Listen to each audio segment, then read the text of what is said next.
Before banks existed, before governments printed money, wealth was created in a completely different way. This story begins thousands of years ago, when the world had no markets, no currencies, and no financial systems. Yet even in that primitive world, people discovered one powerful idea.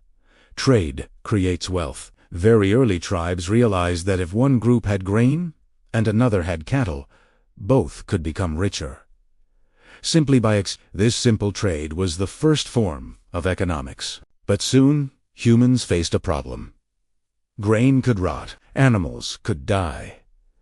Not every trade was equal, so people began searching for something that never spoiled, never rusted, and always held value. They founded gold. Gold became the first universal money because anyone, anywhere, understood its value. But owning gold was not enough. You needed a system to move it, and that's when ancient civilizations created the greatest idea in early financial history. Trade routes. The most famous of them all. The Silk Road, a 6,000 km network connecting China, India, Arabia, and Europe, long before airplanes or ships with engines. Caravans walked for months, carrying silk, spices, metals, precious stones, and gold. Every stop along that road became a marketplace, and every marketplace created new wealth. But here's the interesting part. Trade routes did more than move goods. They moved information. Mathematics, architecture, writing, agriculture, every idea spread through traders. This made ancient merchants the first global entrepreneurs. They understood risk. They understood demand. They understood supply. Just like modern business, but the real breakthrough came when empires realized something powerful. If you controlled a trade route, you controlled wealth. That's why so many ancient wars were fought over roads, rivers, and ports. Control the route gives control the economy. The Roman Empire built 400,000 kilometers of roads for this exact reason. It wasn't just for soldiers. It was for merchants, and the Romans collected taxes on every caravan that passed through. This tax became one of Rome's biggest sources of income. Meanwhile, in China, merchants carried silk and tea across mountains and deserts. The journeys were long, dangerous, and expensive.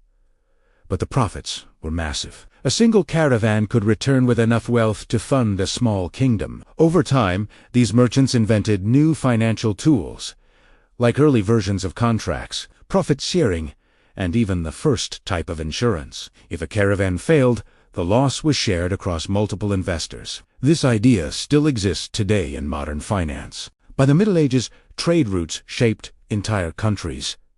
Massive cities appeared wherever merchants gathered. Venice, Constantinople, Samarkand, Cairo, all were built on trade money. Not on gold mines, not on oil, but on movement, because ancient wealth came from one formula.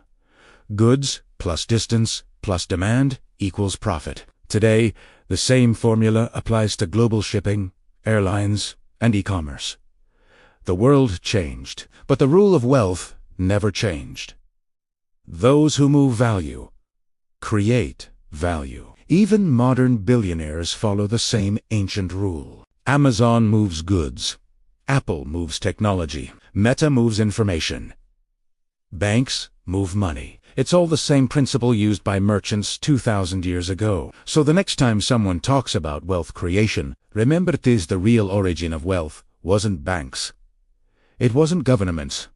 It wasn't corporations. It was traders, men walking thousands of miles with goods on their backs. They built the first financial system, and they proved that wealth is created when you serve a need. That ancient truth still runs the modern world. Trade built empires. Trade built cities. Trade built civilization.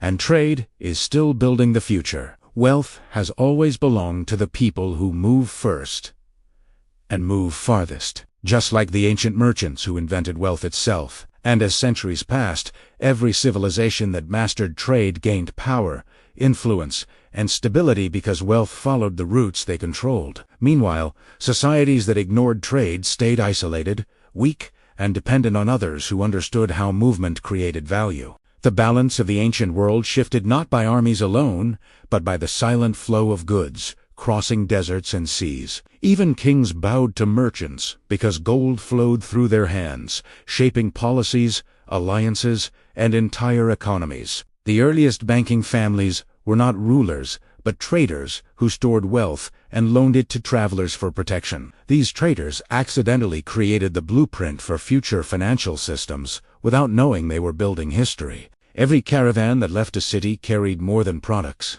It carried the dreams and risks of dozens of investors. Traders had to predict demand like modern entrepreneurs, choosing what goods would bring the highest profit on return. A mistaken judgment meant bankruptcy, proving that ancient wealth was built on intelligence, not luck. Merchants began documenting their deals on clay tablets and papyrus, creating the earliest business contracts. Cities built massive storage houses for silk, spices, and metals, connecting thousands of workers to global trade. This economic engine transformed small villages into international power centers within a few generations. The world realized that wealth didn't come from staying still, but from reaching far and connecting widely. Different cultures mixed, exchanged beliefs, and evolved because merchants bridged the gaps between continents. Empires funded their armies with taxes collected from passing caravans, proving trade created political power.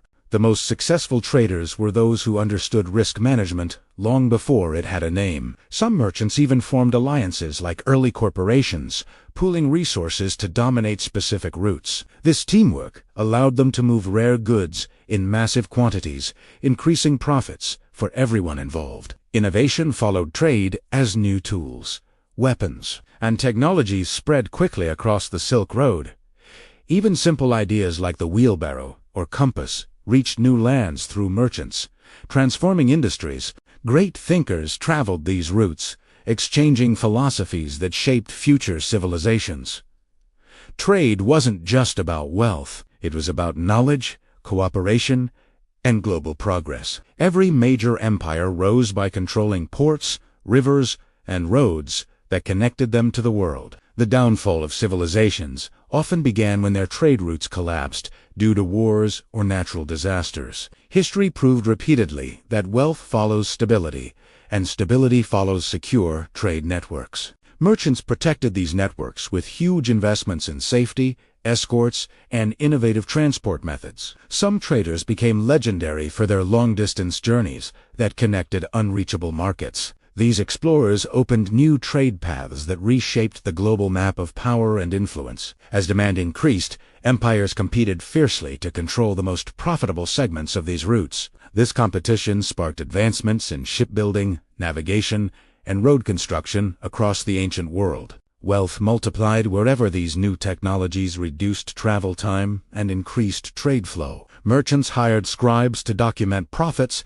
creating early bookkeeping systems still used today. Some wealthy traders even acted like modern bankers, lending gold to governments in exchange for privilege. Trade transformed social classes, giving rise to powerful merchant families that influenced entire kingdoms. These families reinvested their wealth into ships, caravans, and trade centers, expanding their reach globally. Their success proved that wealth could be earned, not inherited, shifting the structure of ancient societies. And as trade expanded, so did the idea that prosperity could be multiplied endlessly through movement. This belief laid the foundation for modern economics, capitalism, and global markets. Everything from banking to insurance to investments was born from the struggles and victories of ancient traders. And even today, the world's richest individuals follow the same timeless rule: wealth flows to those who connect the world.